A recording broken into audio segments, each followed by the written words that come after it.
Hello, everyone. How are you? What's new? What's going on? How are you doing? It's a lovely day. I'm here in my Brooklyn apartment just as the sun is starting to go down here in New York. So much that we can talk about today. I know there are a lot of folks. Let's do that thing. Let's do that thing where you tell me your location and I call you out as I see you. Who's with us today? And let me add, if you haven't already done so, now is the time to hit like. Bolshevik Hawk says he's from Austria. Faint Signals from Vegas says, hi, Caleb. Mr. Red from California. Hi from UK. Sammy from UK. Hi from Toronto. Alberta, Canada. East Germany. New Jersey. Welcome, everyone. Welcome, welcome, welcome. Hello from Wisconsin. Hello from Arizona. Russian Communist. Daniel from Tehran. Shaniqua from Buffalo, New York. Charlotte, North Carolina. Salem, Oregon. Hi from Cleveland, says Pirate Alex. Portugal. Pennsylvania. Mississippi from JT24. Hello from Maryland. East Texas. East Texas is watching us. Thank you, Caleb, says Truck. Hi from Edinburgh, Scotland. Shout out from LA, says Ramiro. And shout out right back to you. Broadway, North Carolina, says Matthew Jones. Matthew Jones. Yes, folks. Hi from the UK, says Two's Time. Hello from the Philippines, says Paz del Mundo.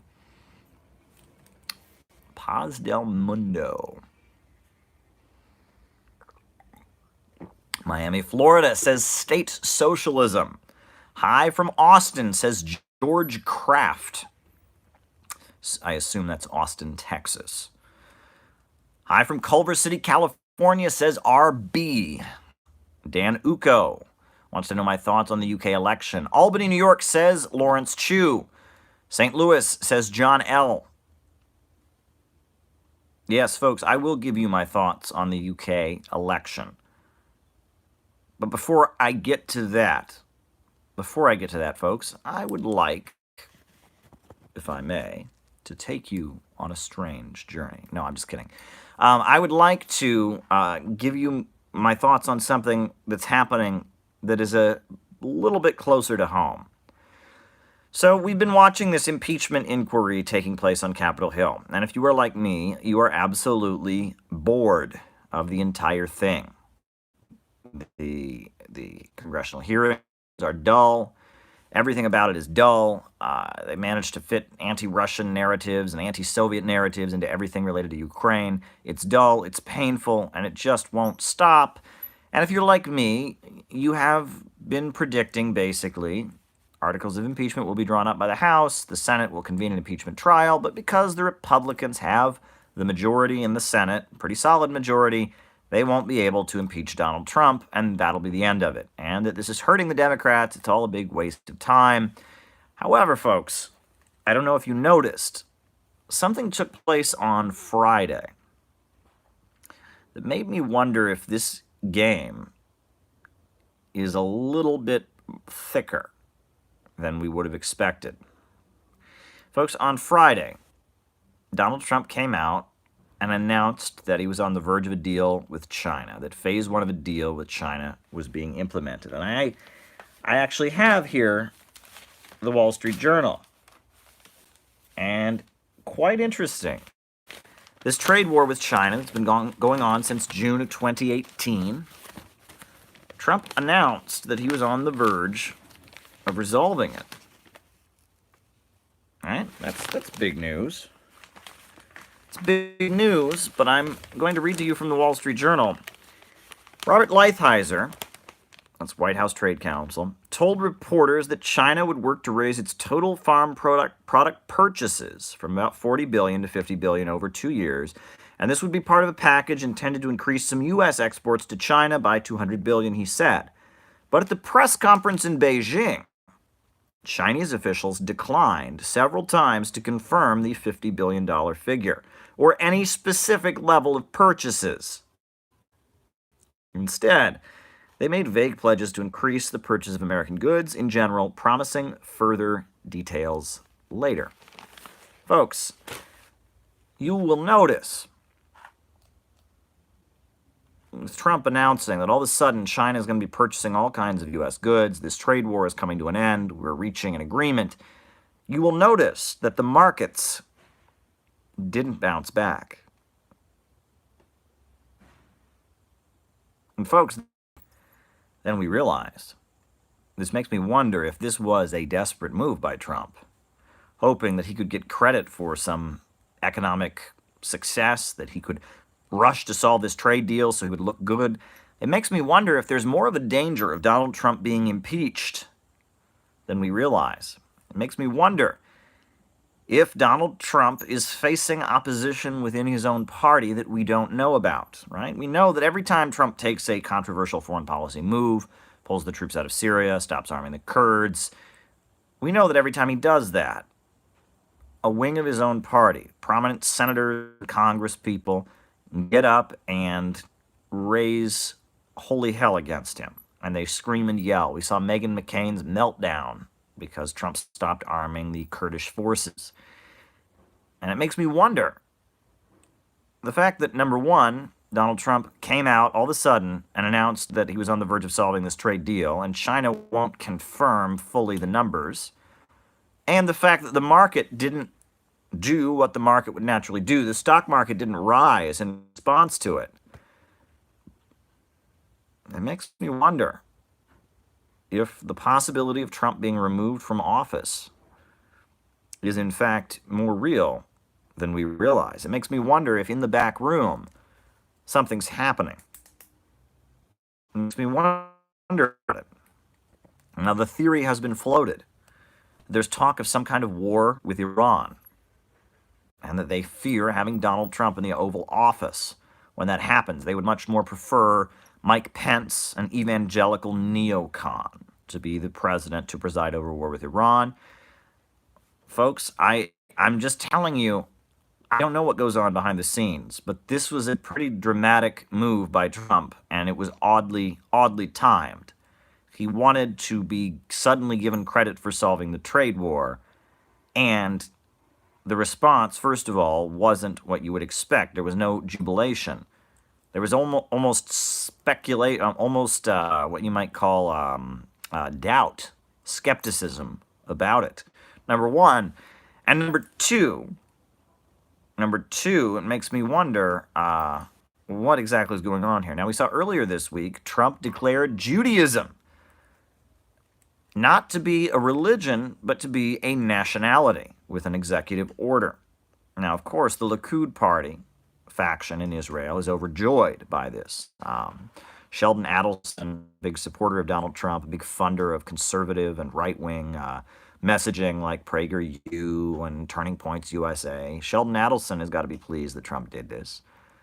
Many people have pointed toward this being a method through which to maneuver towards suppressing free speech on college campuses.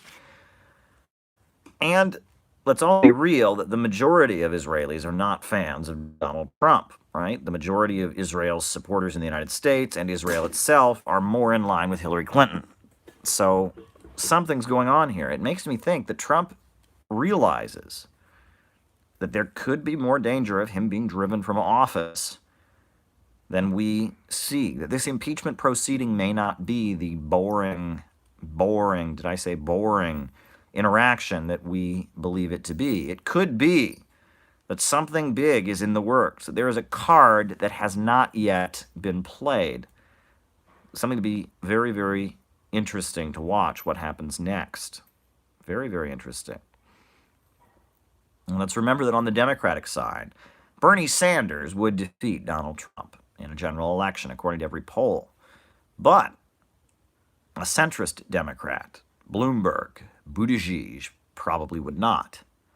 So if Trump were removed from office and the Republican nominee became Mike Pence, that would be much more favorable to the centrist DNC wing of the Democratic Party if they were to nominate someone other than Bernie Sanders. Their chances of winning the election and winning the White House in 2020 would go up significantly if Trump were not the candidate. And yes, folks want to talk about the UK elections. And I have a number of thoughts on it. But before we get to the UK elections, I want to say we had a great event in New York City on Thursday. Excellent. We did our event, Mao and American Socialists. It was a hit. Tremendous. My buddy Michael from Philly had to stand for part of the event. Shout out to you, Michael. He had to stand for part of the event because we didn't have enough chairs in the room. It was packed. It was standing room only. We didn't have enough chairs. It was great. It was a great long presentation, great discussion. People who were really knowledgeable about the topic. A guy named Paul, who has run for office on the Green Party ticket before, he came. He brought Mao books of his own, was holding them up during the discussion. It was quite a diverse audience at this event.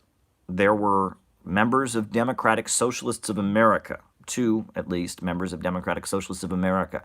There were members of the Communist Party, USA, who attended. There were people that were formerly in the Party of Communists who attended.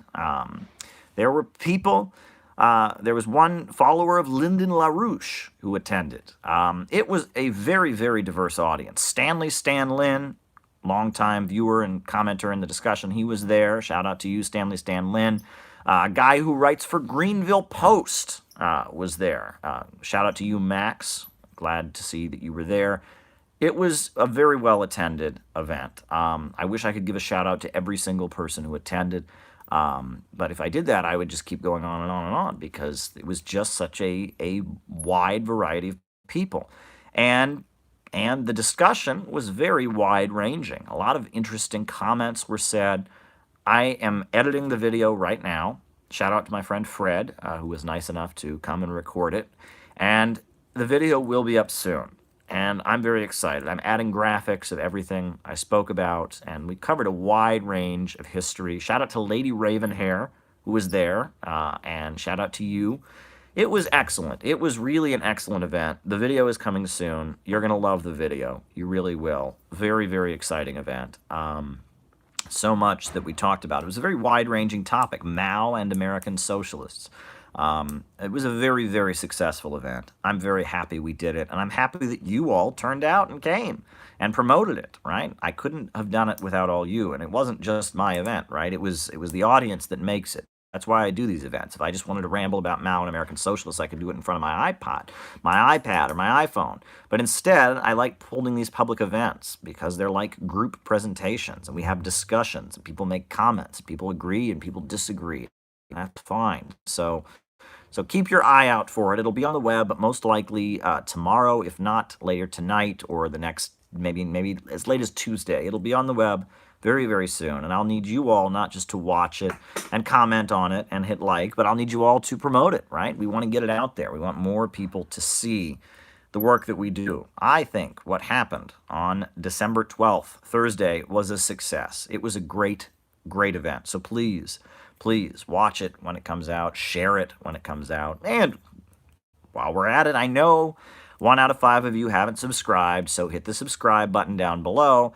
People have also noticed that they are being unsubscribed, right? And this happens. Now, I'm tempted to announce that this is a deep state conspiracy against me. Very well could be, but most likely it's not. There is, it's the algorithms of YouTube tend to unsubscribe people to channels kind of randomly. I've been reading about it on the internet. So to make sure that you don't get randomly unsubscribed, you need to not just hit the subscribe button, but you need to hit the bell.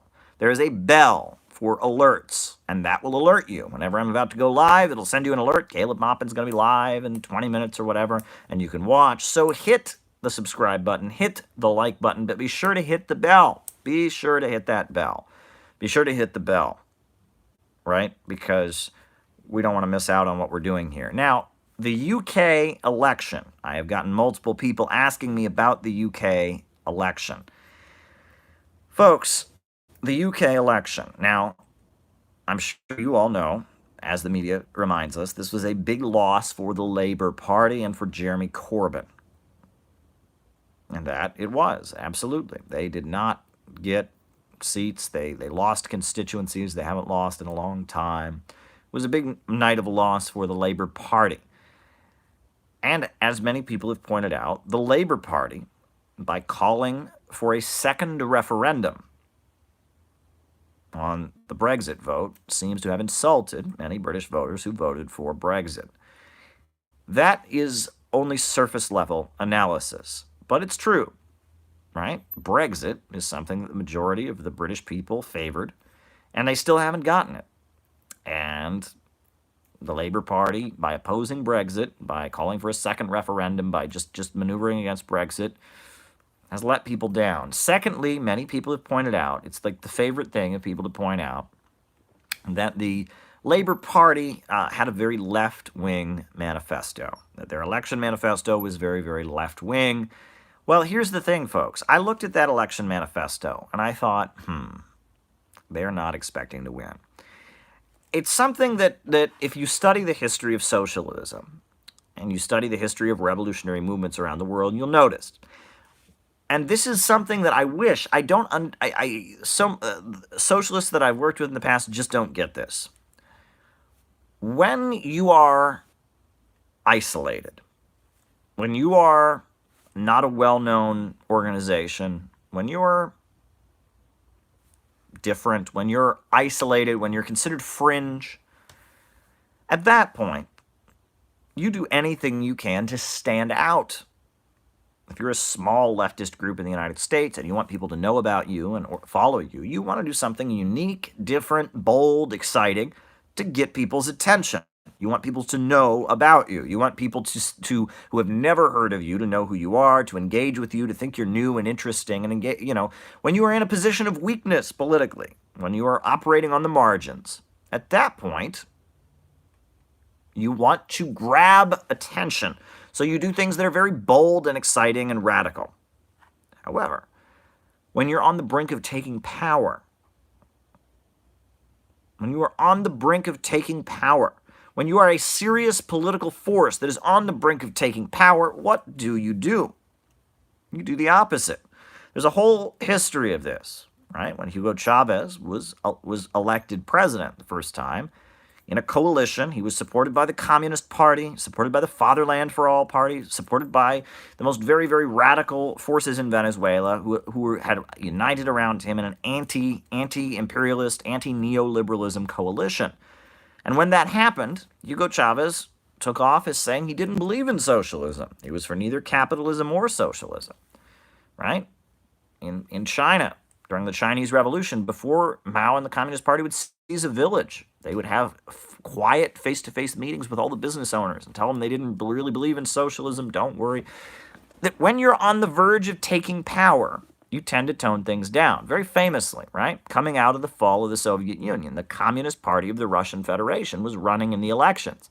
And they were a huge, huge political party. And what was their election slogan? Right? You would think their election slogan at the time the fall of the Soviet Union was happening, the country was being looted, you'd think their election slogan would be like, "Stop the looting of our homeland! Socialism, return to socialism now!" But it wasn't. What was their slogan when they were running in the elections immediately following the fall of the Soviet Union? What did Zyuganov and the Russian Communist Party, what was their slogan? It was, "We need leaders with experience." Who can argue with that? Right? The entire history of the Soviet Union, the only people that had been in power were the communists. And who can argue with "we need leaders with experience"? Right? When you're on the brink of taking power, you tend to do everything you can to win as many people to support you or at least be neutral as possible. When you are not on the brink of taking power, when you are isolated, when you're on the margins, when you're just screaming, "Listen to me, pay attention to me," at that point you want to be as radical as you possibly can. And Labour did put out a very, very radical manifesto. They put out a manifesto, that had nationalization almost all industries, and workers, when a company shuts down, the workers have the right to buy it from the bosses, and it was a very, very radical manifesto, and I agree. I mean, I agree with most of the content, but it occurred to me as I was looking at it that months ago, even when it came out, I thought, they're not planning to win. And it was. They hired a lot of left-wing professors and academics, and they put together a beautiful manifesto. But it was based on, we're trying to show how radical we are. We're trying to make all the radicals in our group feel powerful. We're trying to reinforce the idea that radicals and leftists belong in the Labor Party and that radicals and leftists shouldn't join other parties. And they didn't win. And the other thing that I thought might be worth mentioning, and this is very important. Now, George Galloway, who I have met before, I've been on his program before, I've had nice conversations with him, has started a new political party in the United Kingdom, the Workers' Party.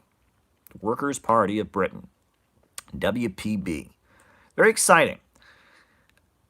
And Workers' Party of Britain is a pro-Brexit socialist party.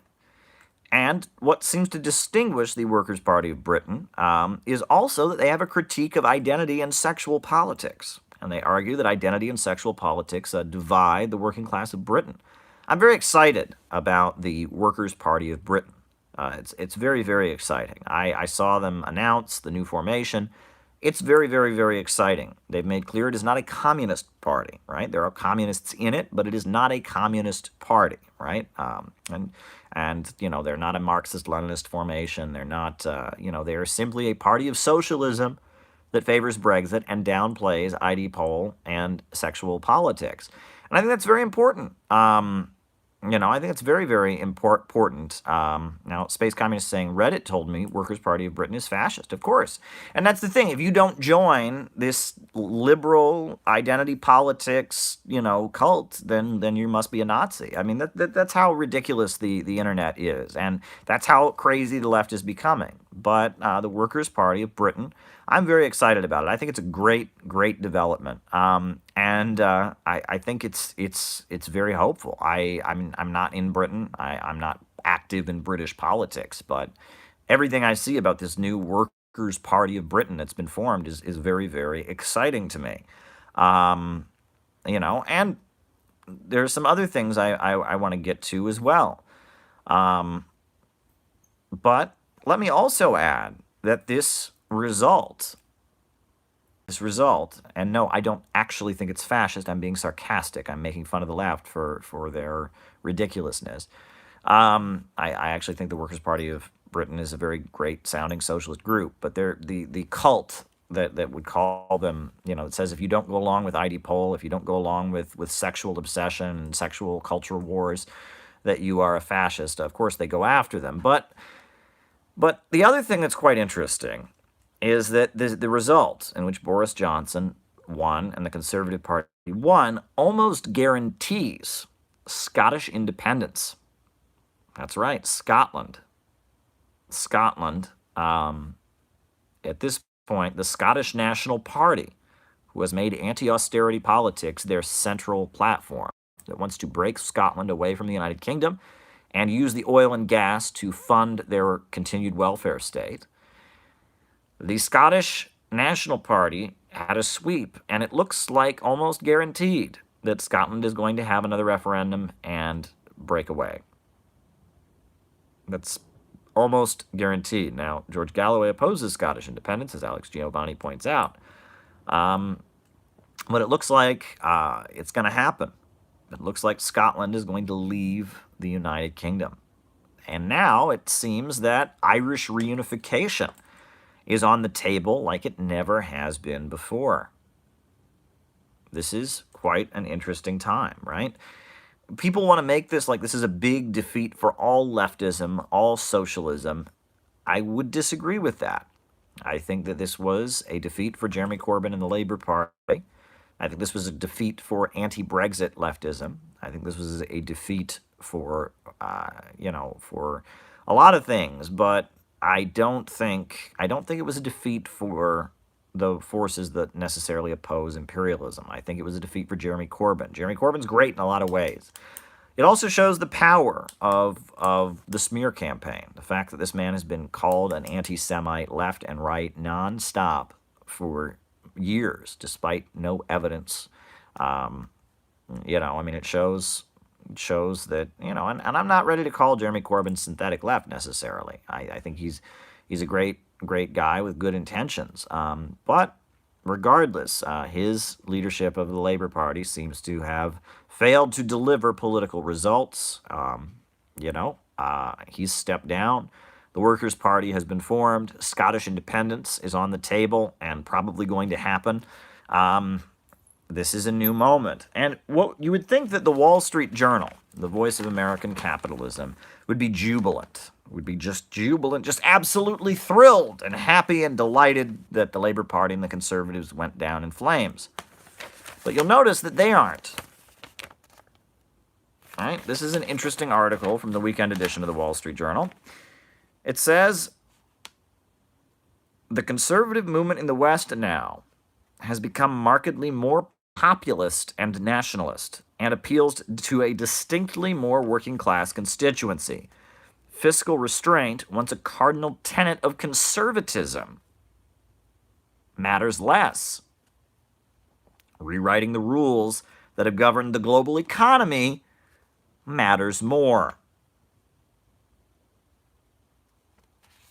By adopting policies in the election campaign, Mr. Johnson was stealing the thunder, was stealing the traditional clothes of the left-wing Labour Party. Labour promised to spend hundreds of billions of pounds more than the Conservatives and to nationalize large number of industries, but the scale of its spending promises raised questions. So essentially, the reason the Wall Street Journal is not delighted that Boris Johnson seems to now be cemented in his seat as the UK Prime Minister seems to be because the right is now in a populist mode. Trump politics, Boris Johnson politics, Brexit politics is now in ascendancy. And the politics of neoconservatism, the politics of economic austerity, the politics of celebrating the global order and the international economy are coming to an end, whether it's on the left or on the right. And the faction that favors Milton Friedman, free trade, and all these things, that faction is losing out on both sides of the aisle, right? Trump seems to have defeated Reagan and Thatcher. This is quite a moment we are living in. And if the left can once again become the voice of populism, the left can become very, very powerful. The left has to get out of the anti-populist funk it has been in for most of the Cold War. And that's going to be very, very difficult. We are going to have to unlearn the baby boomer politics, right? We are going to have to unlearn the flower children, opposition, glue in the keyhole of American imperialism. We have to unlearn being the good people in the evil regime. We have to relearn the politics of William Z. Foster and Gus Hall and Eugene Debs and the working class. We have to learn how to be populists and how to not be hippies, right? And that is going to be difficult. It's going to take a long time for leftists to unlearn everything that they have swallowed for the past few years. And that gets me to a point, which I did make in my recent class, and it must be made. Leftism, since the 1970s, has been associated with opposition to growth, right? The 100-year anniversary of Lenin's birthday, the 100-year anniversary of Lenin's birth was held in 1970. It was a big day all around the world. All around the world. In the Soviet Union, they had huge celebrations.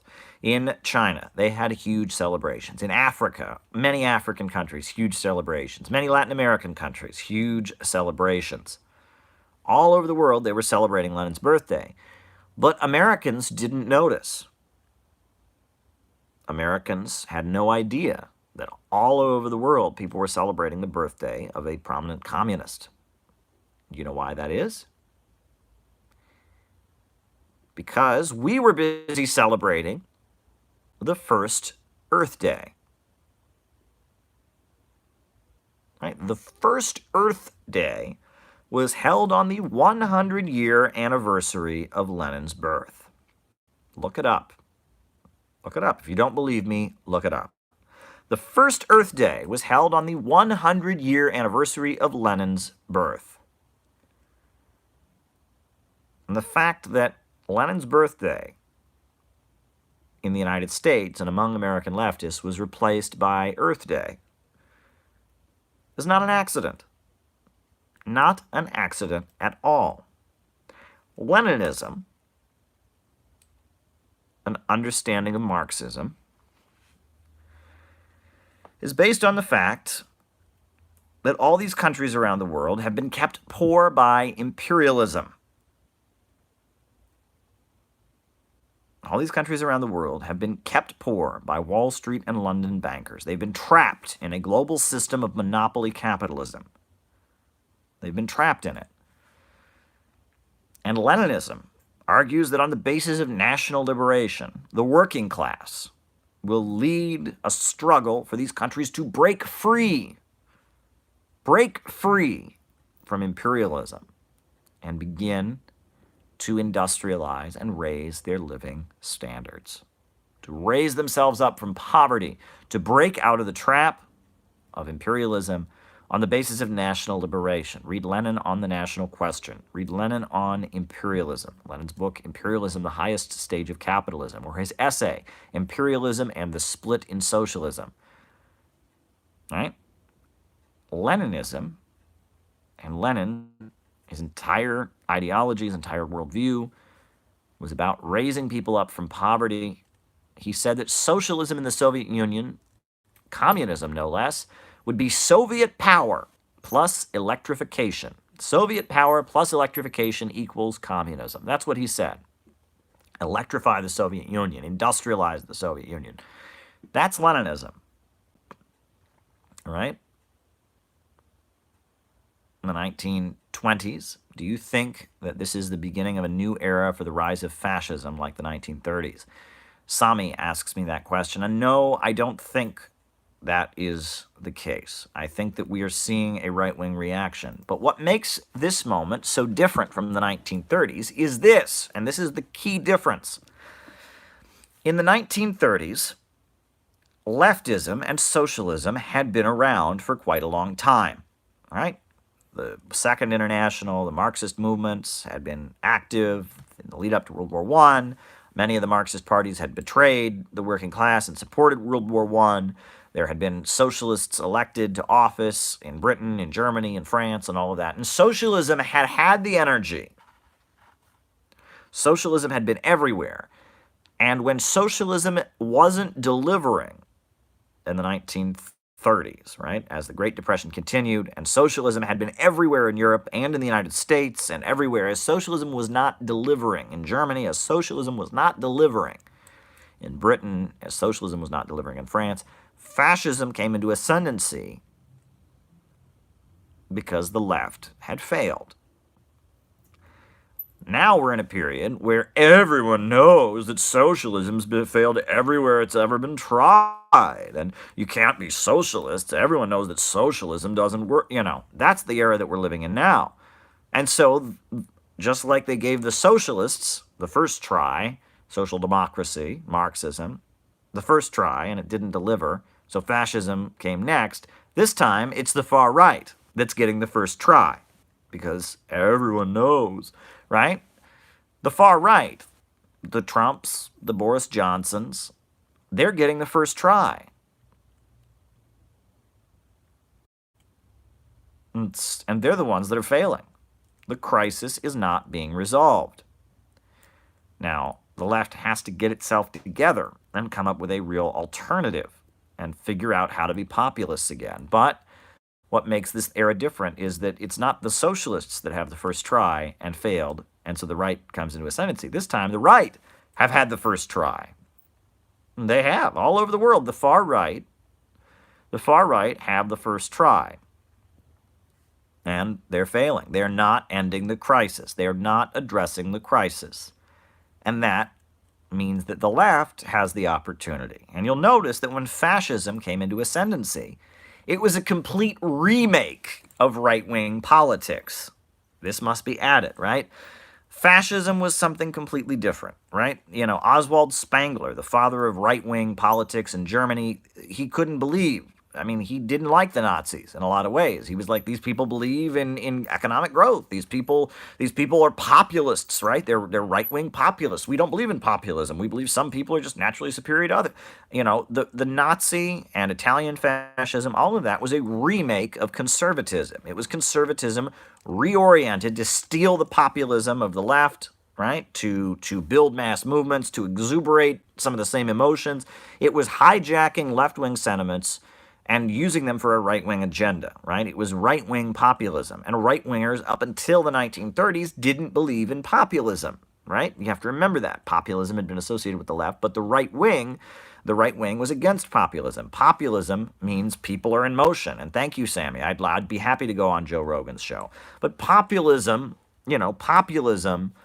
means empowering people, ordinary people, to get up in motion and all of that. And conservatives in Europe didn't believe in that. They believed some people are just naturally superior to others, and that feudalism was great because everyone was born into their caste, and that populism is a dangerous restructuring of society. And so the right, they were very, very, very confused. They didn't know what to do. And fascism was a reorientation of right-wing politics, and it gained ascendancy as the left was winning and winning and winning and didn't deliver. Now we're in the opposite situation. The right is winning and winning and winning and not delivering. And so the left needs to completely reorient itself. It needs to steal the populism of the right. We need left-wing populism, right? I mean, this is the opposite situation, and it looks better for us, honestly. But anyway, folks, I appreciate Sammy's super chats. If you want to send us super chats, I love getting super chats. So please throw me some super chats if you can. I always love them. They're always very, very, very, very appreciated and helpful. It's a lovely day. It is pitch black outside, even though it's just now 5 o'clock here in Britain, or here in Brooklyn. So there you go. So I've got a few things I do want to talk about before we go, and I'm going to keep going for a while. We've only been here just over a half hour. Got a few things that are on my mind. One of which is I was watching some YouTube videos, and I was thinking about the 1990s when I was growing up in Ohio. And one thing that I became aware of, and I remember it very vividly, very, very vividly. It was a very, very big part. And thank you, Briar, too, for that very, very lovely super chat. One thing I remember very, very vividly is what people have now come to describe as the satanic panic. The satanic panic. And this was the 1970s, especially in the 1980s and up into the 1990s when I was a kid, phenomenon of religious groups picking out things in mainstream U.S. society and declaring them to be satanic. And it was a big thing. When I was a kid, everything was satanic. The Teletubbies, I was informed by many of my classmates and kids who lived down the street, and that the Teletubbies were secret homosexual propaganda, right? Because Tinky Winky had a triangle on his head, and if you watched the Teletubbies, your kids were going to turn gay. So no kid was allowed to watch the Teletubbies. No kid ever.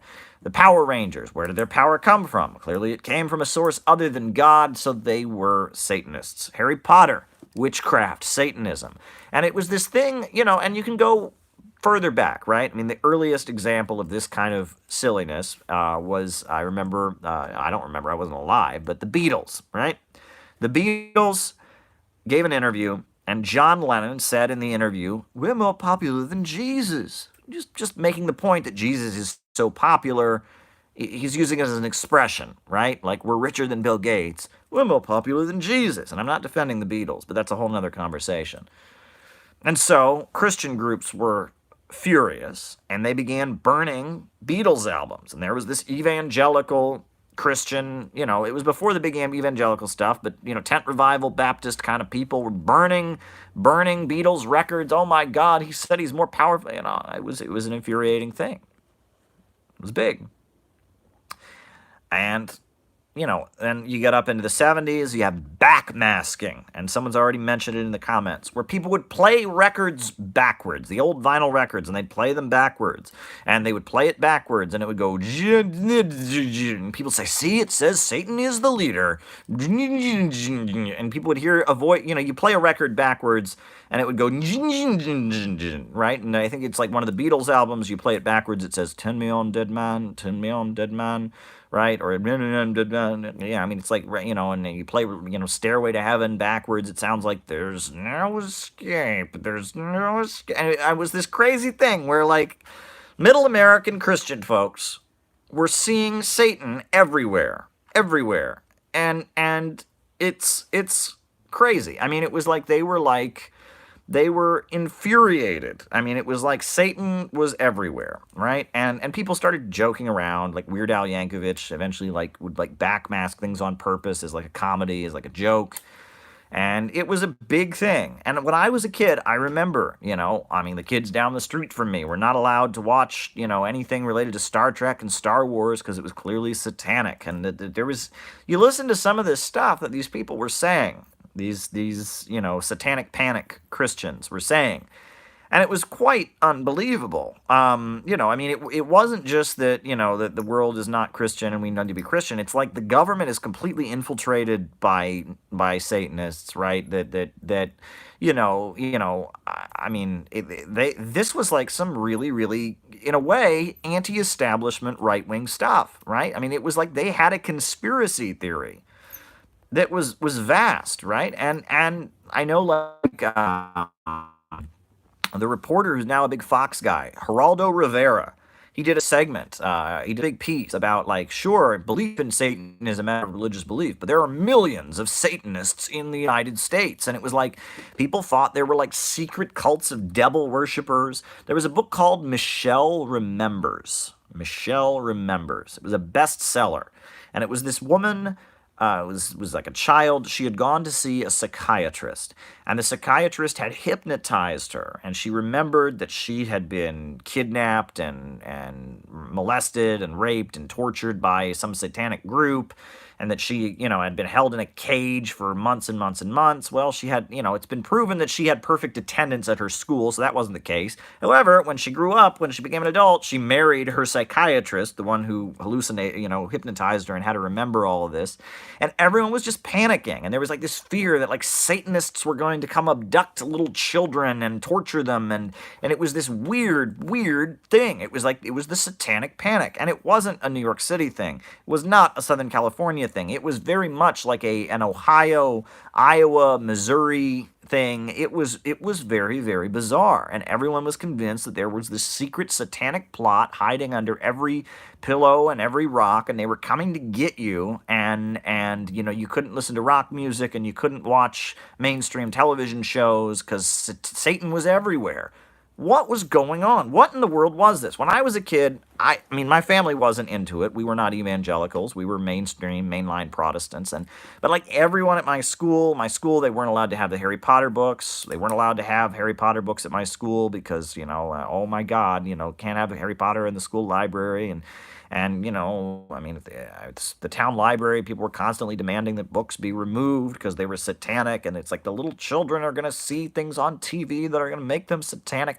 What was going on? And you'll notice there are a lot of like historical lectures about this stuff on the internet, but they don't have any analysis. They don't, right? You can watch, I think, Seth Andrews, who's one of the big atheists. He has a big, long presentation, which I listened to the other day, and he doesn't analyze this at all. It's just kind of, he doesn't like it. He talks about how when he was young, they would go out and burn heavy metal records, and they thought at their Christian rallies that they could hear screams of the demons being burned as they burned records. And of course they couldn't. That was the sound of like vinyl records burning. But they were convinced they could hear the actual screams. And it's people talk about the satanic panic of the 70s, especially the 80s and 90s. They talk about it, but there's no real analysis of what was going on. What in the world was going on? What was going on? Why was this happening? What was going on? And no, I did not grow up near the west side of Cleveland. And what was going on? Well, here's the thing. Here's what was going on. I, Caleb Maupin, will tell you what was going on. And bear with me. It's a little bit of a longer explanation. I will tell you what was going on. Why people were listening to records backwards and hearing things, and why best-selling books were claiming that secret satanic cults were going to kidnap you, and I will tell you what was going on. Here's what was going on. So, the ruling class of the United States and of Western Europe was very divided during the Cold War about how to defeat communism. And there were two schools of thought about how to defeat communism.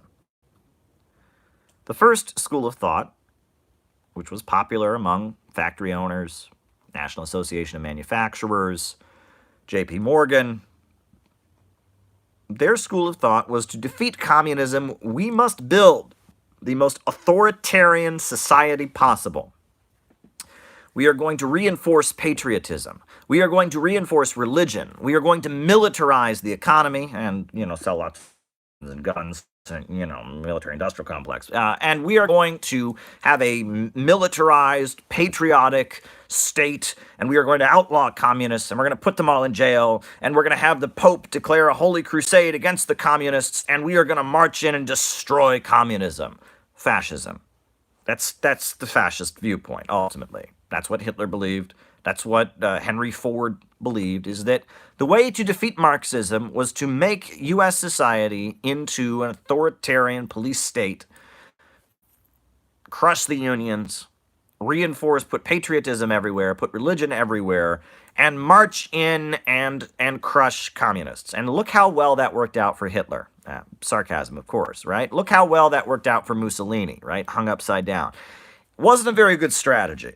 Was not a very, very good strategy at all. But it was what the factory owner faction wanted. It's what the industrial capitalists wanted. Mainly because labor unions were cutting directly into their profits.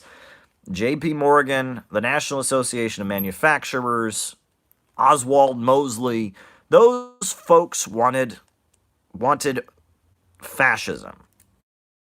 Fascism means a highly centralized authoritarian society in which religion is everywhere, in which patriotism is everywhere, in which any leftist is dragged away in the middle of the night and exterminated, and that's how you're going to defeat the communists.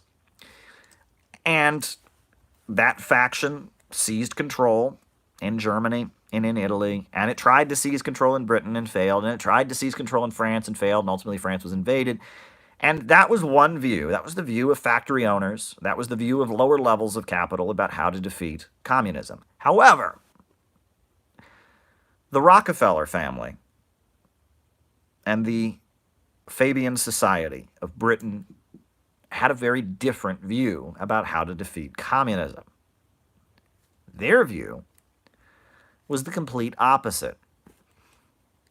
They said, if we're going to defeat the communists, we have to steal their thunder, right? Communists say that in order to, in order to liberate women, we need communist revolution. Well, instead, we're going to form a feminist movement that is not communist, and so people don't have to become communists if they want to be feminists. And communists say that you need a revolution in order to liberate the working class. Well, we're going to create a trade union movement that's carefully controlled by us and not communist, and then people won't join the trade union movement. And we are going to try and instead of locking society down to defeat the communists,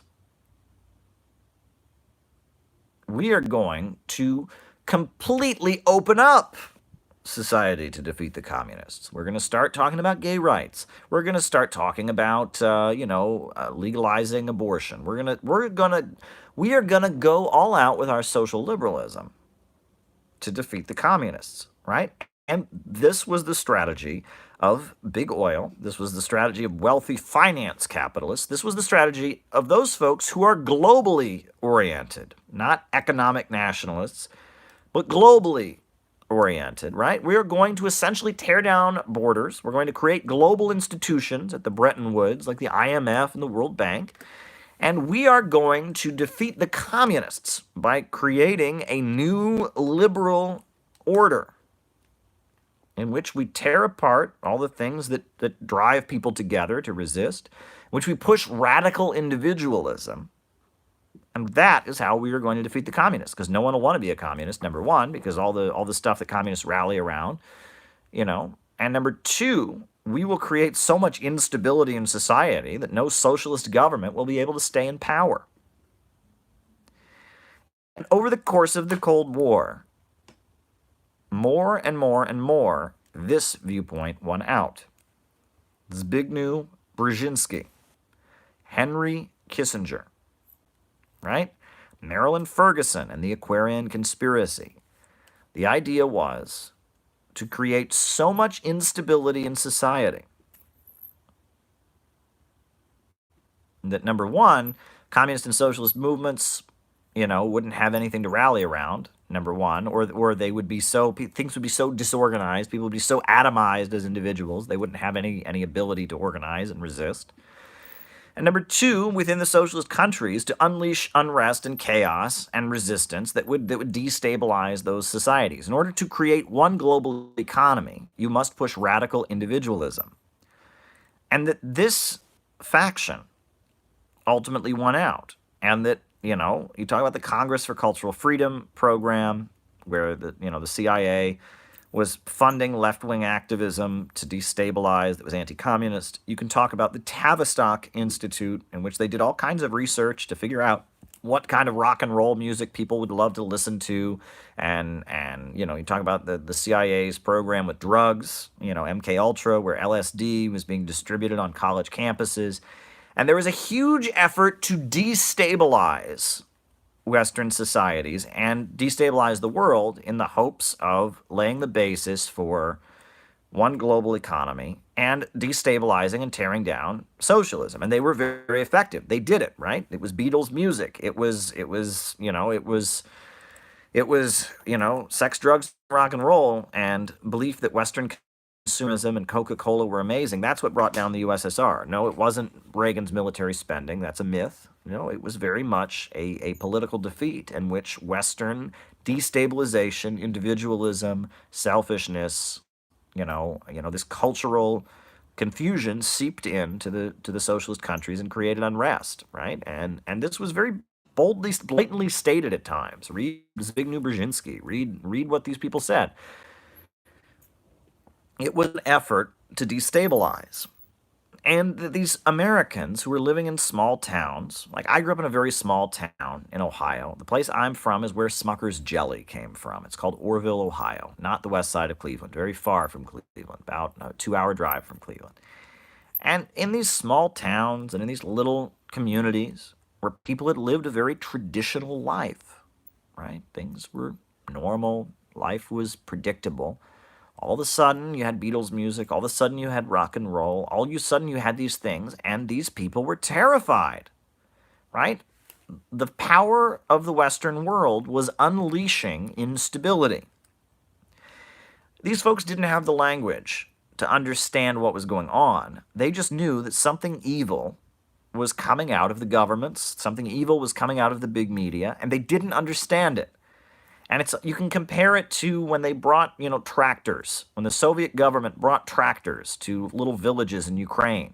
And the local priest would say, that is a devil machine. And the local peasants would start stoning the tractors to get the devil machine out of there. Well, the priest, his real agenda is he knows the communists are not religious. He's going to be out of a job pretty soon, especially if that tractor works and people start eating more, then they're going to listen to the communists and not him. But he's saying that's a devil machine, right? Well, these people in rural parts of the United States, in small towns, are terrified of the instability that is coming out of the Western world. How it seems like drugs and chaos and rock and roll and all this instability, all of their beliefs are being torn asunder, right? That this cultural liberalism is coming at them. They don't know what it is, and so they're trying to give a name to it. And that's what you can call the satanic panic, right? That's what that was. That's why Harry Potter and all of that was, yeah, I mean, that's essentially what was going on there. And I remember this very vividly. This was a big part of my life. And I used to have arguments with people about it. I remember, like, for example, one thing people would say to me, like it was this fact they discovered. Did you know there's actually a Church of Satan? And so, being the child that I was, this is before the internet, mind you, I went to the library and I got out the encyclopedia. I opened up Church of Satan and I read about it. And I read the Church of Satan was a philosophical association that believes in selfishness and Ayn Rand, and they don't actually worship a deity named Satan. And I would say, well, actually, according to the encyclopedia, yes, there is a Church of Satan, but they don't worship a deity named Satan. They are a group of, people who believe in free market capitalism and libertarian ideas and selfishness. And people would look at me, you looked up Satan in the encyclopedia? So there you go. I mean, it was like, you actually looked for facts about what we're arguing about?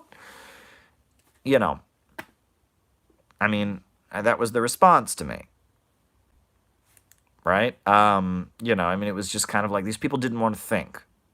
They didn't want to think. They were kind of scared of thinking. But I remember the satanic panic and how big it was, and it was a big thing, and people underestimate it. It didn't happen in New York City, or it probably did, but like it wasn't like a big thing. New York City public school kids weren't being mobilized. I'm sure they had Harry Potter in all the New York public schools. There are evangelicals. Fundamentalism exists in New York City, but it doesn't have power. It's not running the government. It's not running the school boards. It doesn't have the ability to shut down other people. And I remember the satanic panic and how weird it was. And I felt like no matter what it was that came out, they would find a way that would be satanic. And it was like ridiculous. They would go to like great leaps and ends to figure out that it was satanic. I mean, it was childish, but it was part of that settler culture. And that's a big part of the American right that makes the American right a little bit different from the right in Europe. It's very much a settler right wing, right? It's like if you watch, there's previews for this movie that Kevin Sorbo, the guy who was Hercules, he just did a movie where Antifa are the villains, and if you watch it, you watch this preview. Kevin Sorbo, big muscly guy. And he has his family, and they have their nice little cabin in the woods where they're a lovely family.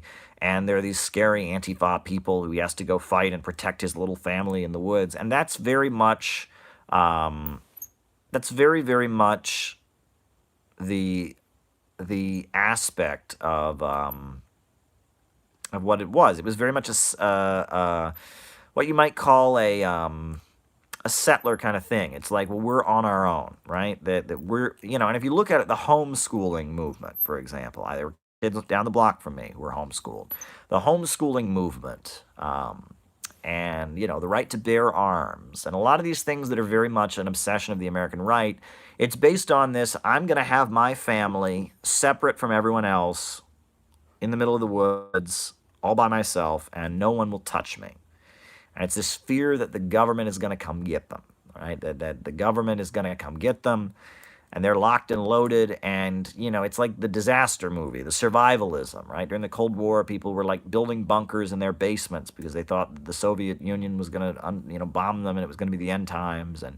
And it was this kind of like, the world is against me, but I'm going to get in a house with my wife and kids and lock down. I've got my gun, so no one can come and rob me, and no one can come and take me away. And I've got my gun, and I've got it's very much a settler, and that's why it's a rural kind of phenomenon.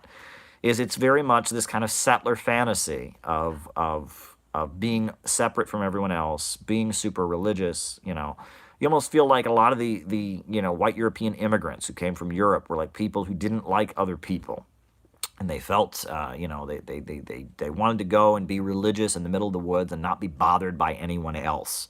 They wanted to go camp out, right? It's weird, to think that way. But it's like they saw the USA as this vast, unsettled territory. Well, Native Americans there, but they, racist white settlers didn't care much for Native Americans. And it was kind of like we see the USA as this big giant woods where we can camp out every day and cook our own food and be super religious and no one will bother us, and we'll have this cabin in the middle of the woods and have guns. I mean, it's a very, very strange phenomenon, and it's mixed in with religion, and it's mixed in with kind of antisocial values, and it's kind of this feeling that the government and the state is out to get you. And you talk about the settler culture. That's a whole other thing we can talk about. But regardless, the American right, and I'm talking like the American far right, like the John Birch Society and stuff like that. It is very, very.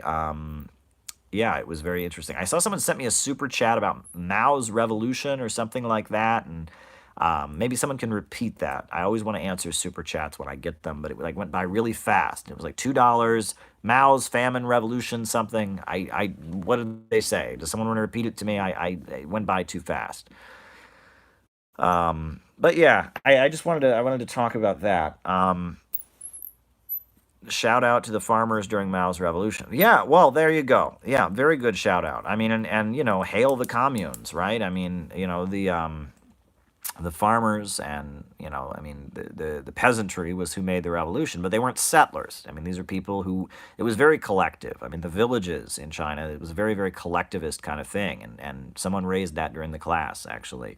And yeah, I mean, the peasantry, right? I mean, we never really had a peasantry in the United States, right? That wasn't exactly the way things were here in the USA. The small farmer in the USA was never really a peasant, right? It wasn't like, they may have had to, lose their farms to big banks or something, but there weren't like a local gentry. We never really had a peasant class in the USA, so to speak. I mean, we had tenant farmers in the South, and that was close. That was definitely close. The tenant farm system was particularly awful. Sharecroppers, that was particularly an awful way of doing things, but it was never full on feudalism per se. It was like feudalism. Slavery became kind of feudalism for a couple generations, I guess. Very interesting. But yeah, there's a couple other things I can talk about. You know, One thing I wanted to say, you know, I've told you folks, because I do these lives so frequently and because I'm very interested in YouTube, I watch a lot of different things on YouTube. So I wanted to mention I came across a YouTube channel called The School of Life. And it's interesting, and it's a very popular YouTube channel. It's out of the United Kingdom, and it's kind of a self-helpy YouTube channel. The School of Life. And you listen to it, it has advice on dating, it has advice on how to stay in shape, and, it's very sweet, and it's all from kind of a psychoanalytic perspective, right? It's advice on life and all of that. However, I watched it a little bit further, and I discovered it's a libertarian objectivist channel. Right? In addition to videos about how to date, in addition to videos about pain, they have videos about, they have one video, why some countries are rich and some countries are poor. I couldn't watch it. I was so angry. And they have videos promoting Ludwig von Mises, and it's like self-help under the guise, it's self-helpy life advice stuff. But if you watch a little bit further, it gets to the Ayn Rand libertarian objectivist stuff. And there's a lot of things like this on the internet. And I've noticed that this is one of the things the right has done. I mean, you've got Stefan Molyneux and you've got Jordan Peterson. And a lot of it seems the way the right has rebranded itself in the age of social media is they offer life advice. They offer, ways, to help you get through life and be a better person. And then they subtly put in all this right-wing stuff. And in a way, some of this self-helpy, psychoanalytic stuff is very useful, and it fits the far right, like not even the far right, but the libertarian current, like a glove, because they're all individualist, right? All the problems in society are because of individuals making bad choices, or, they don't ever think in collective terms. And that very much Self-help is like that. Self-help is very much about you. It's not about somebody else. It's about you getting your shit together, dealing with other people in better way. It's all about you, right? Self-help doesn't address collective problems, right? Psychoanalysis. It was that person on the couch with Sigmund Freud talking to them, right? It's not a collective thing. And that very much seems to be something I've noticed, is that the right wing seems to have maneuvered in to self-help. And it is self-help, as Peter points out, right? It's all pushing a very radical individualist agenda. And it seems like that's one thing that has happened. And I've noticed that. And it's interesting. And I mean, I try to give life advice sometimes on my videos or give people advice about how to feel better and all that. And I've pushed that I don't particularly like the sloppiness and the irresponsibility and the anti-populism of left-wing circles. And I want people on the left to be more responsible. But I noticed that. It reminded me of a time when I was in college, when I was volunteering at a Marxist bookstore in Cleveland. And I was volunteering at this Marxist bookstore, and these two people came in, and it was like a woman and her like teenage son, and I don't know why they were there. It was on the east side of Cleveland, and they walked into the store, and the woman says to me, "Do you have Dr. Phil?" I said, "No, we don't have Dr. Phil." She said, "Do you have self-help?" I said, I pointed her to the section of the store where it was like all the books that are like random, that people just donate that are not like pushing our politics. So she went over and she's looking, and then her teenage son says to her, "This store only has books about overthrowing America." And so she looked scared, and they both walked out. And I feel like that was a bit of that was a moment where it was like, wouldn't it have been great if we had a communist self-help book there? I mean, I don't know. It was a little bit weird. It was a weird moment, and I could tell they were not from, that was Cleveland Heights where I was, and they were not from Cleveland Heights. It was kind of an awkward moment. The other thing, though, was that, I remember one time I was in that store, and I remember there was a construction worker who came in, kind of an older guy, and he came into the store, and I was there, and there was another guy there who was one of the main, like, leaders of this leftist group in Cleveland, kind of an older guy, and this construction worker came in, and, one thing we did whenever anyone walked into the store is we tried to sell them a newspaper. "Would you like to buy a copy of the paper?" we would say. So I said to him, "Would you like to buy a copy of the paper?" And he said, "Yes, I would. Listen to me. I fought in Vietnam."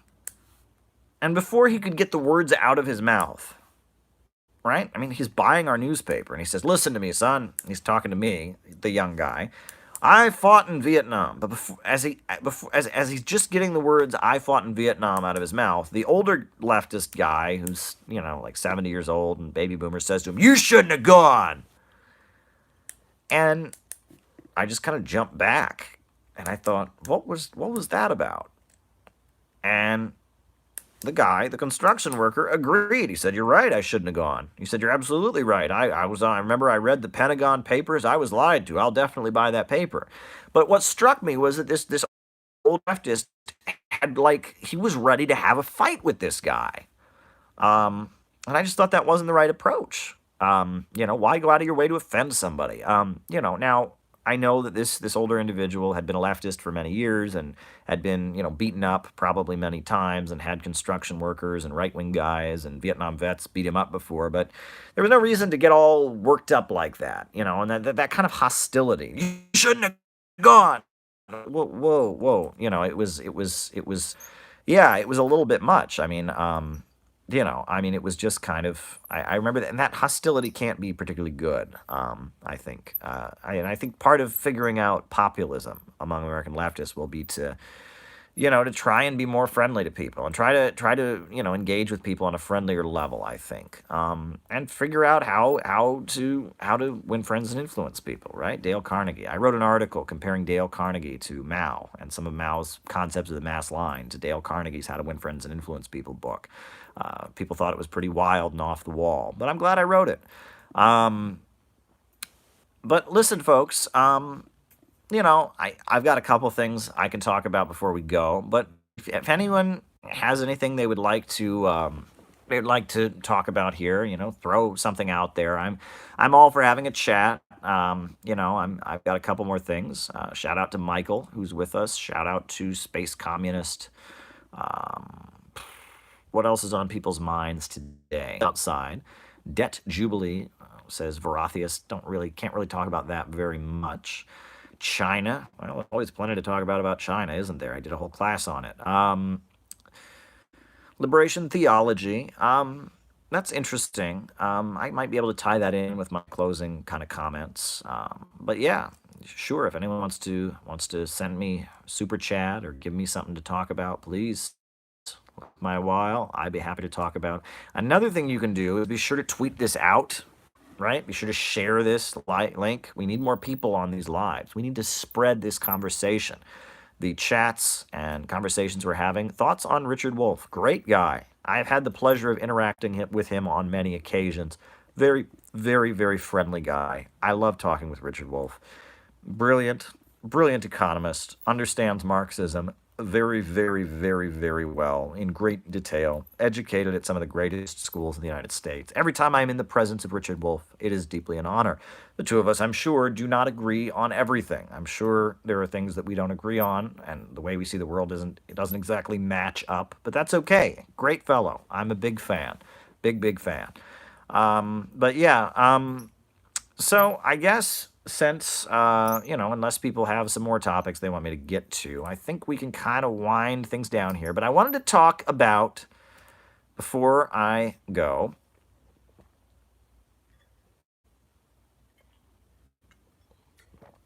if you haven't tweeted this out, be sure to tweet it out. Be sure to post this as a status on your Facebook. Someone says, I keep hearing the term fifth column. I know it's anarchist. I just would like to hear you take before I study. Well, no, this refers to Spain. This refers to the fact that when Francisco Franco was on the verge of taking the city of Madrid in Spain, he said, I have 4 columns outside the city, and I have a 5th column inside the city.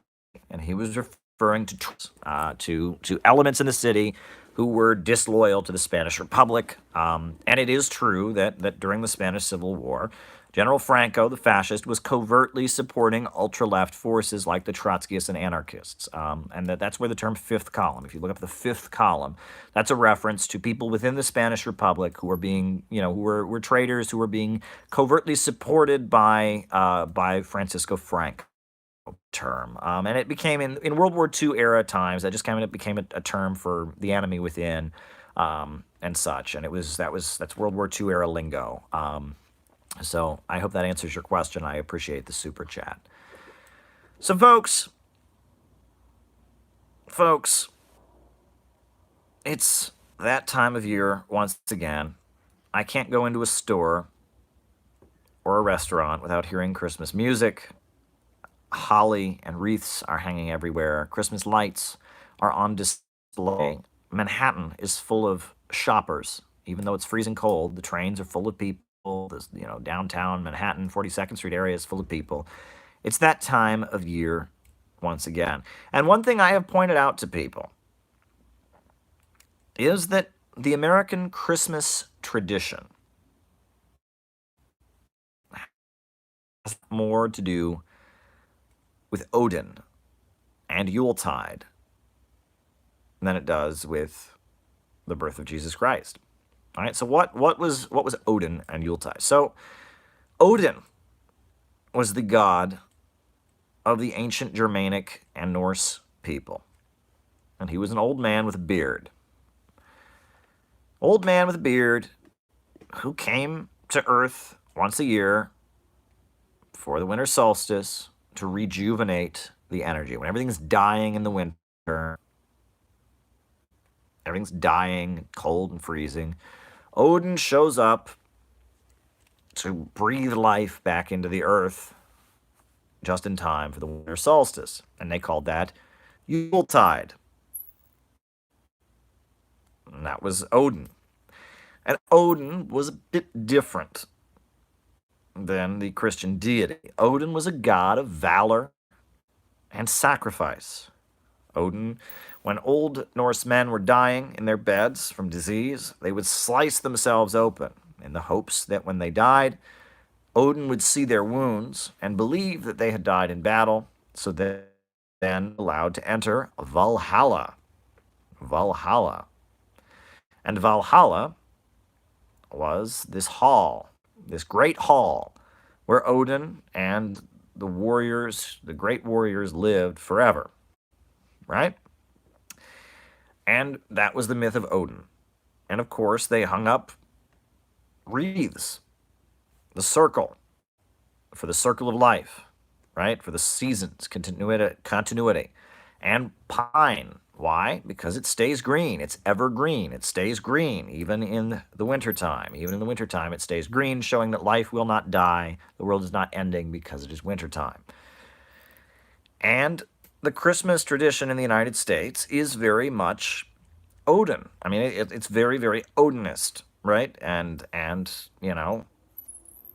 it is. And it's funny because it's like, I Keeler, the radio commentator, he got in big trouble because he made a joke on his radio program about how many of the Christmas carols in the United States were written by Jews. People considered that to be offensive, but it's true, right? The kind of gaudy Christmas music, it's a holly jolly Christmas, right? Rudolph the Red-Nosed Reindeer, all those kind of songs tended to be written by Jewish Americans in the 1930s who didn't really celebrate the Christmas holiday, but it was a thing, right?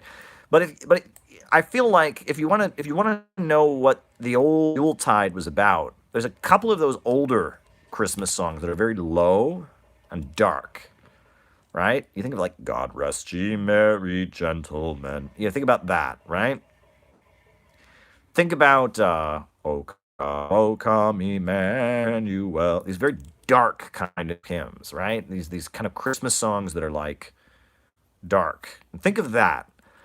And think of like, a hall that's lit by a fire, and it's the middle of the night, and the people are keeping themselves warm by fire, and they're drinking, they've got,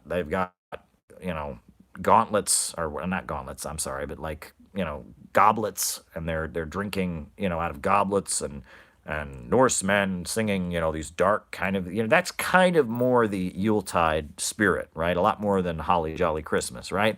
It's that kind of dark, it's wintertime, it's dark all the time, but we're going to stay warm, and we are going to celebrate the return of this bearded man who will breathe life back into the earth. If you think about Christmas and New Year's and being kind of a darker kind of holiday where people don't really go outside very much, but they stay inside. They've already harvested for the year. They're rarely going outside, maybe to hunt, perhaps, but probably not. And they're inside, and it's dark, and they're lit up with light, and they have more free time than usual. So they're playing music, right? Music is a big part of the Yuletide tradition, Christmas carols and whatnot, because they have all this time because it's freezing cold and they can't go outside. They don't really have much to do, so they're entertaining themselves by singing. They're feasting. They're warm with fire, and think of this dark kind of, God rest ye merry gentlemen. It's like that's kind of the Christmas tradition, right? Where Christmas comes from. It's that kind of atmosphere I'm describing. That's very much the pagan roots of the Christian Christmas holiday, right? That is now celebrated, is winter solstice festival, that you can call it. Songs of Fire and Ice, says Rumba Martin 8. And I think that's kind of the atmosphere. When you think of that, when you think of a room that's lit by fire and it's dark outside and it's freezing and snowing outside, and that kind of picture I'm painting, that is the Odinist, Yuletide celebration. And I think that's interesting. And I have often said that America is a very Odinist country in a lot of ways. I've made this point before, so bear with me. I even wrote an essay saying this, but I remember when I was in high school, before the football games, the coach would lead, they would all stand in a circle and pray, Jesus, help us go out there and win this game and play harder than we've ever played before and defeat the other team. I know you're going to be with us there, Jesus. And it's like Jesus said that the last shall be first and the first shall be last. Jesus is not going to help you go out there and play so hard that you vanquish the other team. Just not going to happen, right? That's just like you read the Christian scriptures. That's not what Jesus was about. He was a God of humility and compassion and helping others. Jesus would want everyone to win the football team. He'd want both teams to hug each other and join hands and vow to never hurt anybody or be mean ever again, right? But this this belief that God is the one who fills you with energy and allows you to go out and make sacrifice and have valor. That's Odinism, right? I mean, and that German is the biggest ethnicity among white Americans, is Germans, right? And what are the two most famous foods in the United States that are just like the most American foods? Hamburgers, named after Hamburg, Germany. They don't have ham in them, my friends. They're Hamburg, Germany sandwiches. And hot dogs. And what were they called before World War One? Frankfurters, right? And what's another great American food we all love? Coleslaw. It's not made out of coal, my friends. It is not made out of coal.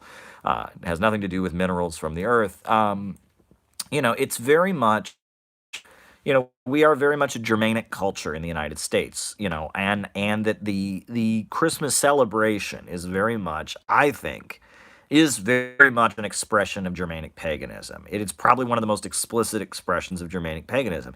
And furthermore, what is the big thing that we do at Christmas time? What do we do at Christmas time, right? We spend lots of money, right, to give gifts to our relatives, right? I mean, and that's the whole thing, right? It's about, you're talking about people being in debt from the last Christmas, the next Christmas, right? And it's about self-sacrifice and running up lots of debt and spending lots of money, having lots of stuff, right? What were these ancient German Norsemen? What were they? They were raiders. They went around stealing stuff. It's consumerism, right? It's about having a big pile of stuff, right? And it's like we're gonna have a big pile of stuff, and we're gonna and it's the whole thing is very much an expression of the Germanic tradition. I thought it was interesting that Oliver Cromwell and the Puritans, one of their key beliefs is that you should not have a Christmas feast. And why? As they thought it was disrespectful of Jesus to be stuffing your face to celebrate his birth. And that kind of makes sense. Jesus, if you read the Christian scriptures, would probably want you to like starve yourself and give every last drop of food that you have to a hungry person, right? The idea that, Christmas comes around and to celebrate Jesus' birth, we all stuff our face full of food. You can understand why the Puritans, right? Why the Oliver Cromwell Bible-waving fanatics of England in the 17 and 1800s, you can understand why they didn't believe in eating Christmas dinner. It's very interesting to look at these kind of cultural things. And, I talk about the Odinism, and I talk about this, and that Christmas in the American sense, the American Christmas, that you could call it, is a very Odinesque. It's very much an expression of Germanic pagan sentiments.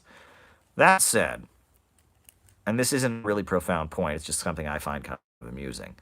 When I was in college, I knew how to put a smile on the face of my 3 little communist friends that I had when I was a college student. Never forget, we were in the cafeteria, and there was a conservatory of music at my college, and so as a treat to all of us, they had some conservatory music person sitting there and playing the piano, playing Christmas tunes for us while we all ate our meal. And I wasn't particularly pleased about it. But whatever. But it comes around and he starts playing "Oh Christmas Tree."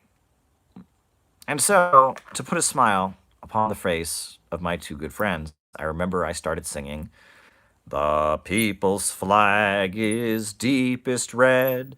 It's shrouded off our martyr dead. And in their limbs grew stiff and cold. Our hearts blood-eyed its every fold. Then raise the scarlet standard high. Within its shade we live and die. Though cowards flinch and traitors sneer, we'll keep the red flag flying here." That's the British Labour Party, right? The red flag, right? And that's that party that just lost a whole bunch in the British elections. That's their theme song, right? The people's flag is deepest red. And I now, whenever I hear any version of O Tenenbaum, I at that point I immediately start thinking of the British Labour Party, and I start singing "The people's flag is deepest red." Right? I mean, it's just I enjoy it. I mean, that's one thing I do. I find that to be humorous. And I'll never forget. Just while we're on this kick, I'll never forget one of the most frustrating moments I've ever had watching television. I was watching Jon Stewart of the old Daily Show. I was watching him interview J.K. Rowling, the author of the Harry Potter books. And and she had just come out with a new book she had written. It's not about magic. It's just her, her new book or whatever. And she's talking about it, and it's just, and she's explaining to Jon Stewart. She says, "Well, my new book takes place in a red area, a red area. Now you have to understand, in Britain, red is associated with the left."